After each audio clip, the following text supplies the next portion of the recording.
ఉమ్మడి నిజామాబాద్ జిల్లాలో నకిలీ విత్తనాలతో రైతులు తీవ్ర ఇబ్బందులు ఎదుర్కొంటున్నారు. ఇప్పటికే నకిలీ విత్తనాల వల్ల నిజాంసాగర్ మండలంలో రైతులు ఆందోళన బాట పట్టారని చెప్పుకోవచ్చు. నిజామాబాద్ జిల్లాకు సంబంధించి ఏదైతే ఆ విత్తనాలకు సంబంధించి చూస్తే నిజామాబాద్ జిల్లా కోటగిరి కామారెడ్డి జిల్లాకు సంబంధించిన బీర్కూరులో రైతులు నిండా ముంచారు.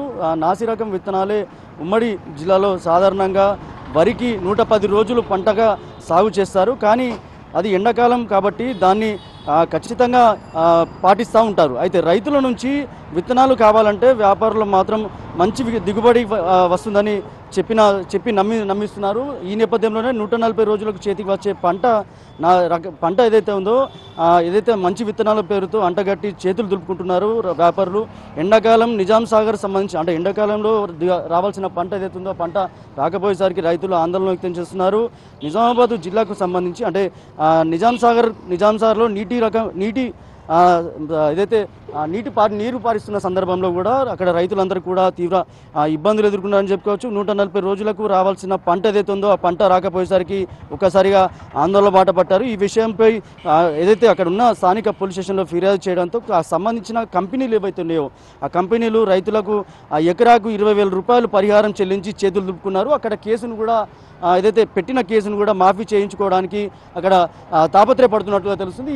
ఒకసారిగా ఏదైతే రైతులకు అందించిన ఏవైతే సీడ్స్ ఏవైతే ఉన్నాయో ఆ సీడ్స్ నకిలీ అని చెప్పేసరికి ఒకసారిగా పంట చేతికి రాకపోయేసరికి రైతులంతా కూడా అక్కడ ఫిర్యాదు చేయడం జరిగింది. దీంతో అక్కడ కొద్దిగా ఏదైతే పంట నష్టం పరిహారం కింద రైతులకి సుమారు 15 మంది రైతులకు ఆ పరిహారం ఇచ్చినట్టుగా తెలుస్తుంది. దీంతో ఈ విషయం బయటకు వచ్చినట్లుగా తెలుస్తుంది.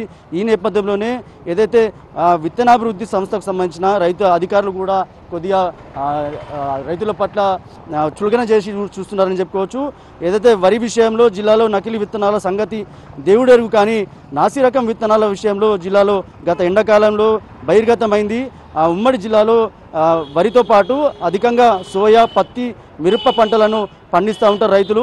ఈ నేపథ్యంలోనే నకిలీ విత్తనాల రైతుల పట్ల అంటగట్టి వ్యాపారులు చేతులుకుంటారని చెప్పొచ్చు. ఈ నేపథ్యంలో రైతులంతా కూడా తీవ్ర ఆందోళన వ్యక్తం చేస్తున్నారు. అంటే మంచి విత్తనాలు ఇస్తే కనుక రైతుల పంట ఏదైతే ఉందో పంట దిగుబడి వస్తుంది. ఈ నేపథ్యంలోనే ఇప్పటివరకు నిజామాబాద్ జిల్లాలో బోధన్ డివిజన్ సంబంధించి పత్తి, సోయా, మిరప జిల్లాలోని అత్యధిక ప్రాంతాల్లో పండిస్తూ ఉంటారు. కామారెడ్డి జిల్లాకు సంబంధించి ఎల్లారెడ్డి, జుక్కల్ నియోజకవర్గాల్లో అధికంగా పత్తి పండిస్తూ ఉంటారు. మిరప పంటను అధికంగా అంతర పంటగా రైతులంతా కూడా భావిస్తూ ఉంటారు. ఈ నేపథ్యంలోనే ఏదైతే నిజాం సాగర్ సంబంధించిన ఇటీవల కొన్ని రోజుల క్రితం నిజాం సాగర్లో ఏదైతే రైతులు ఆందోళన వ్యక్తం చేస్తారో అక్కడ ఎవరైతే రైతులు ఆందోళన చేస్తారో ఆ రైతుల వద్దకు వచ్చి ఆ సంబంధించిన ఏదైతే సీడ్స్ కంపెనీకి సంబంధించిన ఎవరైతే ఉన్నారో వాళ్ళు వచ్చి పంట నష్ట పరిహారం కింద 20,000 ఇచ్చి చేతులు దులుపుకున్నారు. అంటే ఇక్కడ రాష్ట్ర వ్యాప్తంగా కూడా అంటే పంట సాగు చేస్తున్న నేపథ్యంలో ఉమ్మడి నిజామాబాద్ జిల్లాలో కొంతమంది రైతులు వారి పంట నష్ట పరిహారం కింద డబ్బులు తీసుకున్నప్పటికీ వారు బయటకు రావట్లేదు. కానీ ఒకసారిగా పోలీస్ స్టేషన్లో ఫిర్యాదు చేసిన తర్వాత సంబంధించిన సీడ్స్ కంపెనీ ఎవరైతే మధ్యవర్తులు ఉంటారో మధ్యవర్తులు వచ్చి పంట నష్టం పరిహారం కింద డబ్బులు ఇచ్చి వెళ్ళారు. ఈ సంఘటన ఒకసారిగా వెలుగులోకి వచ్చింది. రైతులంతా కూడా అప్రమత్తంగా ఉండాలి, నకిలీ విత్తనాల పట్ల జాగ్రత్తగా ఉండాలని చెప్పి ఒక పక్క రైతు నాయకులు కోరుతున్నారు. అదేవిధంగా అధికారులు కూడా వీరిపై కొద్దిగా చొరవ చూపెట్టాలని రైతులు కూడా డిమాండ్ చేస్తున్నారు. కెమెరా పర్సన్ సందీప్తో Rajesh, big TV, Nizamabad. For more videos like this, subscribe Big TV channel.